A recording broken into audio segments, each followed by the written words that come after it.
to somebody, there's some stuff you don't have to take. There's some stuff in your life you don't have to go for because you have the authority of the one that sent you. You got to tell sickness, I have authority over you. You got to tell poverty, I have authority over you. I don't have to be sick. I don't have to be down. I don't have to be defeated. Greater is he that is in me than he that is in the world. You got authority. Stand up to them devils and tell them you're not going to take my family. You're not going to take my children. You're not going to mess up my money up in this year. You got authority. If you know it, open up your mouth and shout glory. They had the authority. The next thing you need to understand is that the authority of the apostle comes from the up close interaction and observation of Jesus. So you need to understand that you don't have authority if you have not spent time with Jesus. You don't have the authority of Jesus if you don't spend time with Jesus. That's why some of you are trying to speak things that are not as though they were, and ain't nothing happening because you haven't spent time with the one you get the authority from. You got to spend some time in prayer. You got to spend some time in fasting. You got to spend some time at the altar. You got to understand that there's certain things that you're not going to drive out just by quoting what you heard somebody say. There's some things you're not going to get rid of just by repeating what somebody else said. There are some things that come by fasting. I wish I had some old saints in here that come by fasting and prayer. Maybe if you've been in the presence of God, there's some stuff just when you walk in the room that'll run away from you. There's some stuff just when they hear your feet on the floor in the morning. There's some demons that'll start running away because you are somebody that has been with God. Just when people tell them I've been with God, don't mess with me, I've been with God. Don't think I'm going to settle for some stuff because I've been in the presence of God. I'm almost finished.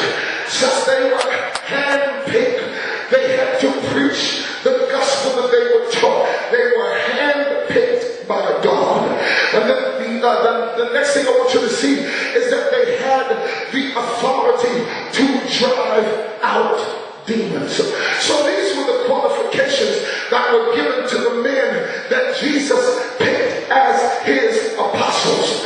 But now here we have a problem, because we have Judas coming in. He's going to create a problem because he meets all of the qualifications of who Jesus would pick. But yet Judas becomes an accomplice to the murder of the one that picked him. So now it presents some problems, because John 6:64 says Jesus knew from the first who was the one that would betray him. So my question is, if Jesus knew who would betray him, why didn't he pick him? John 6:70 says that Jesus knew that Judas was a devil. Well, if Jesus knew that Judas was a devil, why would he pick Judas to cast out demons?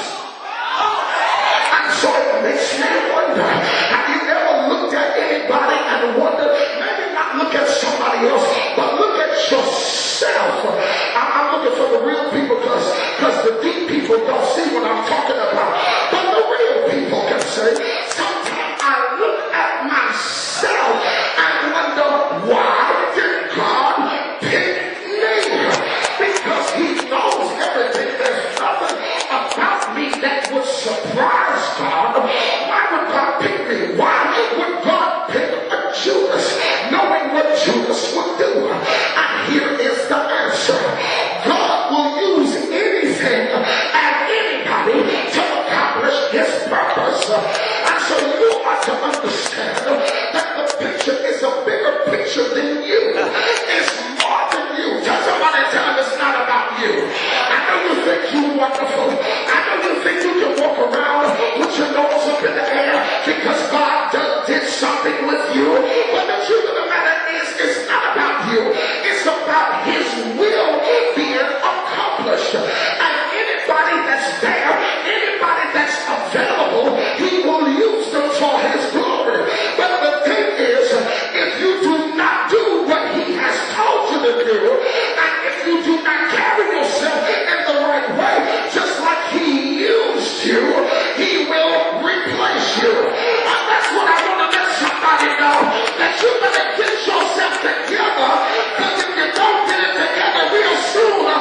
They preached the